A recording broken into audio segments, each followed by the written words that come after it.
ঘরে পাউরুটি আছে, কি খাবো এটা না ভেবে আমার মতন বানিয়ে ফেলো স্যান্ডউইচ। একদম সামান্য উপকরণে চটজলদি হয়ে যায়। তো দেখো, আমি প্রথমে তাওয়া বসিয়ে দিয়েছি। তাওয়াটা একটু ব্রাশ দিয়ে আমি ভালো করে তেলটা ভালো করে মাখিয়ে নিয়ে ডিম আগে থেকে ফেটিয়ে রেখেছিলাম নুন দিয়ে। এবার আমি দুটো পাউরুটি ডিমের ওপর দিয়ে দেবো, দিয়ে একটু এপিট ওপিট করে ভালো করে ভেজে নেব। আর এটা বাচ্চা বুড়ো সকলেই খেতে পারে। তো দেখো, এবার এটা ভাজা হয়ে গেছে আমার। আমি এপিট ওপিট ভালো করে ভেজে নিয়েছি। এবার আমি এটাকে নামিয়ে নেব। আমি আগে থেকে কেটে রেখেছি গোল গোল করে শসা আর পেঁয়াজ।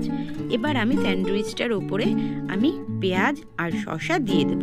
তার উপরে দিয়ে দেব একটা চিজটাকে দিয়ে আমি ভালো করে সমান বেশ সুন্দর করে সাজিয়ে দিয়ে তার উপর থেকে আমি একটা পাউরুটি দিয়ে দেবো। আবার দিয়ে আমি এটা তাওয়ার মধ্যে 2 থেকে 3 মিনিট ঢাকা দিয়ে আমি আবার গরম বসিয়ে দেব, যাতে চিজটা ভালো করে পাউরুটির সাথে গলে যায় এবং খেতে টেস্ট হয়।